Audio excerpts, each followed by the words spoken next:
Innal hamdalillah nahmaduhu wa nasta'inuhu wa nastaghfiruh wa na'udzu billahi min shururi anfusina wa min sayyiati a'malina. Man yahdihillahu fala mudilla lahu wa man yudlil fala hadiya lahu. Wa asyhadu an la ilaha illallah wahdahu la syarika lah wa asyhadu anna Muhammadan abduhu wa rasuluh. Qala Allah ta'ala fi kitabihil karim, ya ayyuhalladzina amanu taqullaha haqqa tuqatih wa la tamutunna illa wa antum muslimun. Ya ayyuhan nasu ittaqu rabbakum alladzi khalaqakum min nafsin wahidah wa khalaqa minha zawjaha wa batha minhuma rijalan katsiran wa nisaa'a wattaqullaha alladzi tasaaluna bihi wal arham innallaha kana 'alaykum raqiba. Ya ayyuhalladzina amanu taqullaha wa qulu qawlan sadida yuslih lakum a'malakum wa yaghfir lakum dhunubakum wa man yuti'illaha wa rasulahu faqad faza fawzan 'azima. Amma ba'd, fa inna asdaqal hadithi kalamullah wa khairal hadi hadi Muhammadin sallallahu alaihi wasallam wa syarrul umuri muhdatsatuha wa inna kulla muhdatsatin bid'ah wa kulla bid'atin dhalalah wa kulla dhalalatin finnar. Ikhwani fiddin, a'azzakumullah. Jamaah sidang Jumat yang semoga dimuliakan Allah. Allah Subhanahu wa ta'ala telah mengingatkan kita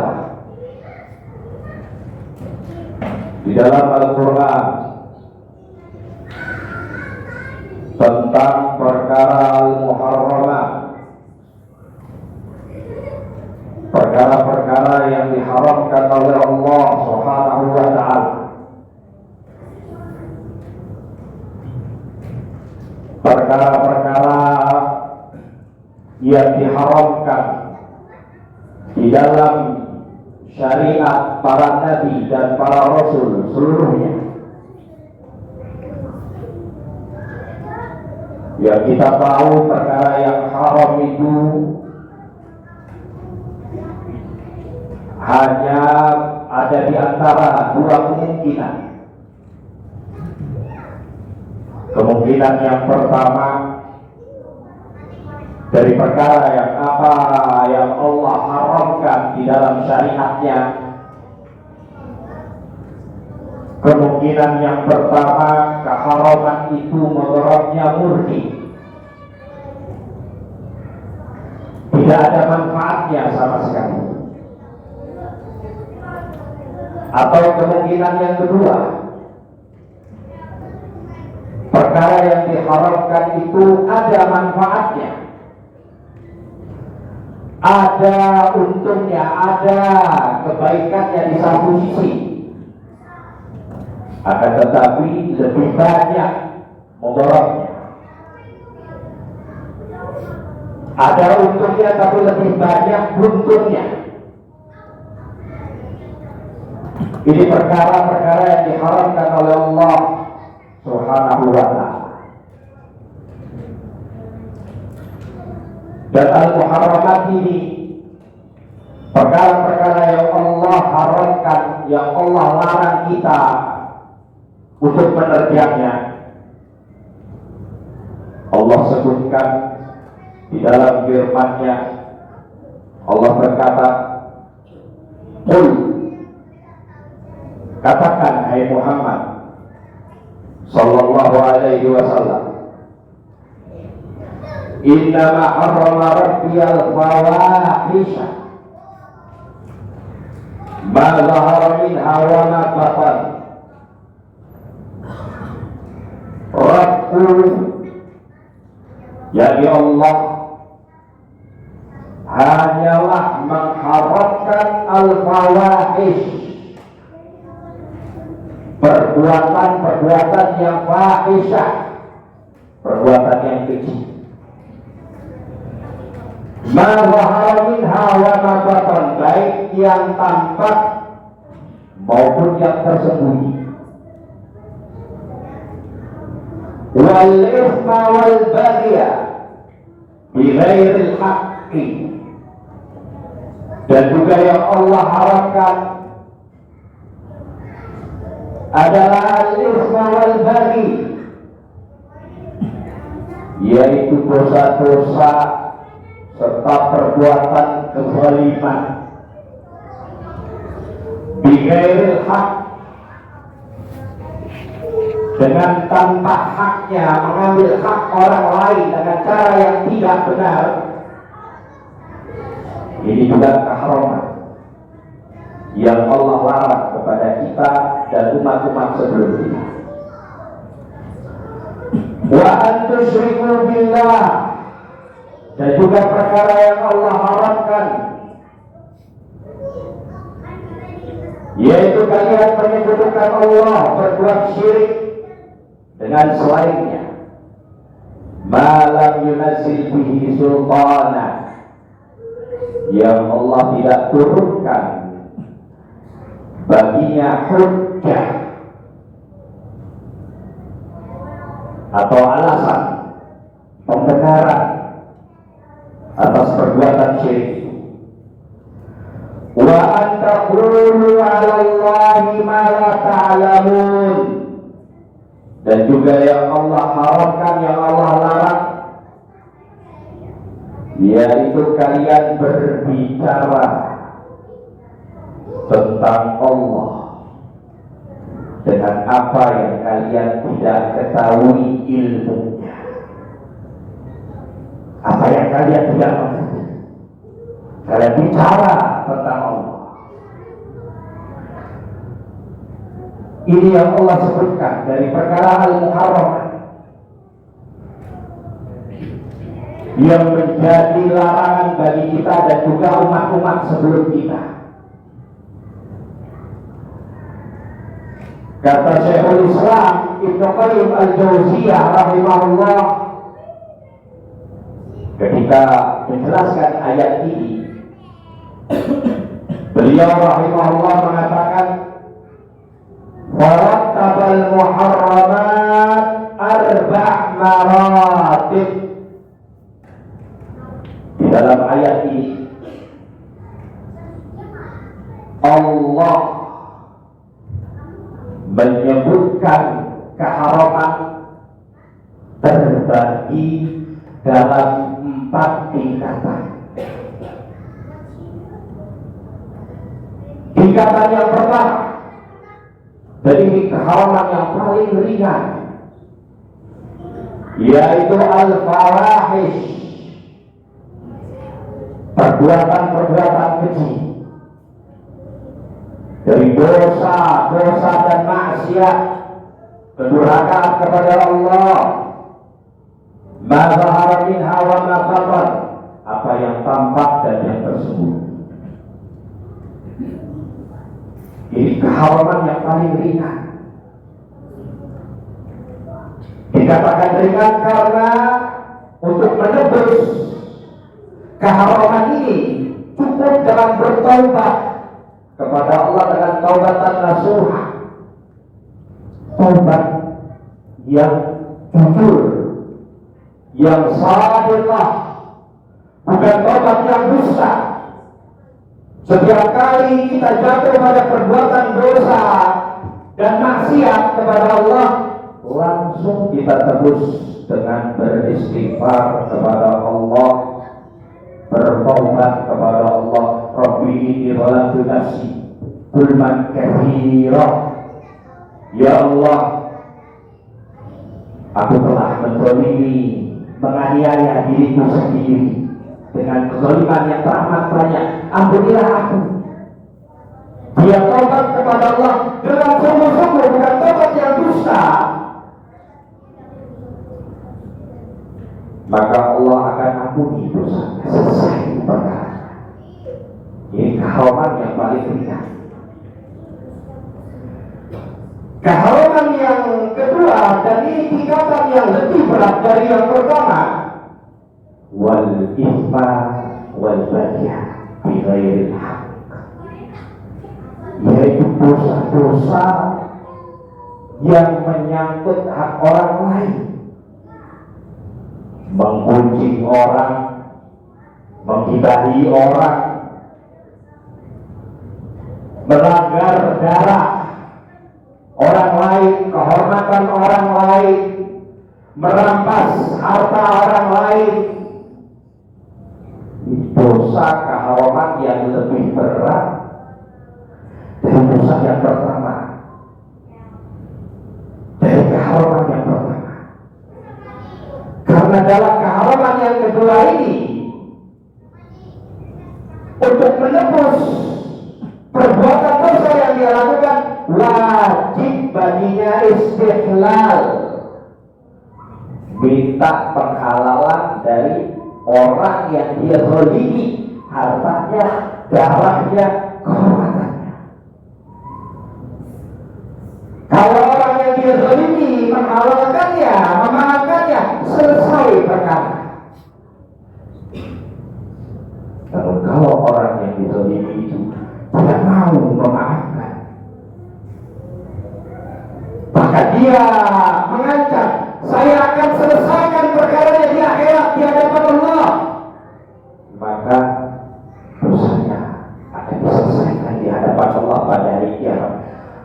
Entah pahala dia yang diambil untuk menebus dosa dia, atau dosa dia yang dilimpahkan, dosa orang yang dizalimi itu dilimpahkan oleh kepada orang yang menganiayanya, zaliminya.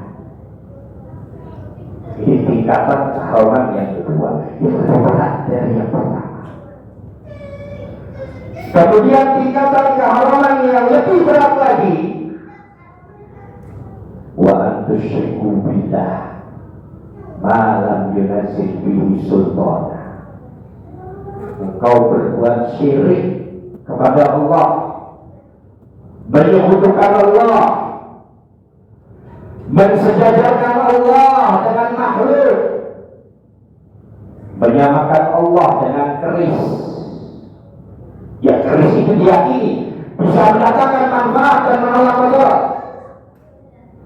Mensejajarkan Allah dengan batu, yang batu itu diyakini kuasa mendatangkan manfaat, hoki, keberuntungan, dan juga menolak mudarat. Bahkan mensejajarkan Allah dengan kebo, yang diyakini kotorannya bisa mendatangkan manfaat dan menolak mudarat. Itu kesyirikan. Keharuman yang lebih berat daripada keharuman yang pertama dan kedua adalah perbuatan syirik kepada Allah. Namun ada lagi keharuman yang lebih berat dari kesyirikan itu. Allah mengatakan, wa antaqulu 'alallahi ma la ta'lamun, yaitu engkau berkata-kata tentang agama Allah, berfatwa tentang halal haram, tentang hak dan batil, tentang boleh dan dilarang, ma la ta'lamun, tanpa dasar ilmu. Ini keharuman yang paling berat, melebihi keharuman yang berkaitan dengan kesyirikan. Kenapa keharuman berkata-kata tentang agama Allah ini, tentang syariat Allah, tentang nama-nama Allah, tentang sifat-sifat Allah, perbuatan Allah, tanpa ilmu? Ini dikatakan keharuman yang paling berat oleh Allah di dalam ayat ini. Karena dengan perbuatan ini berkata-kata berkata-kata tentang agama Allah tanpa ilmu mengakibatkan kesyirikan, kekufuran, dosa dan pelanggaran terhadap hak manusia sekaligus.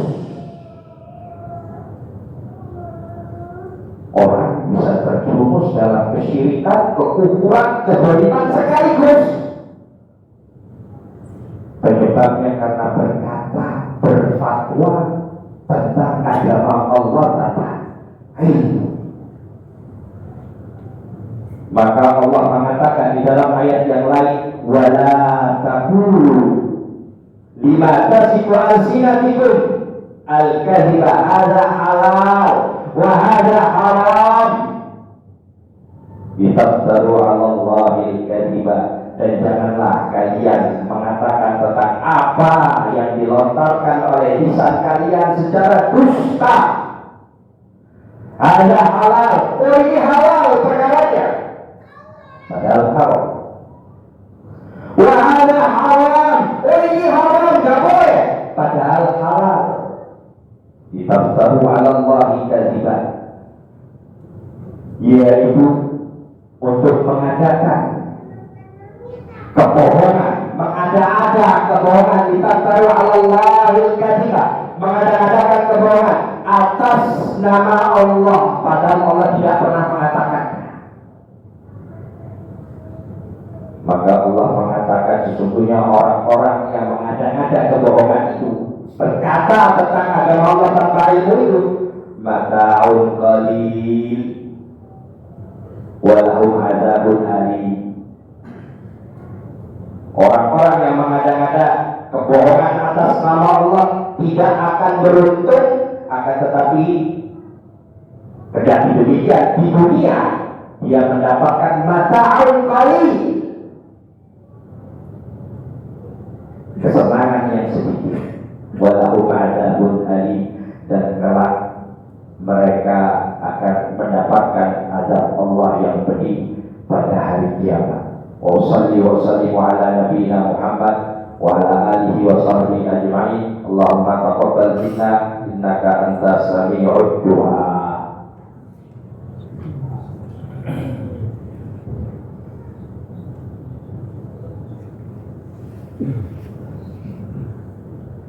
Alhamdulillah wassalatu wassalamu ala Rasulillah wa ala alihi wa sahbihi wa man wala.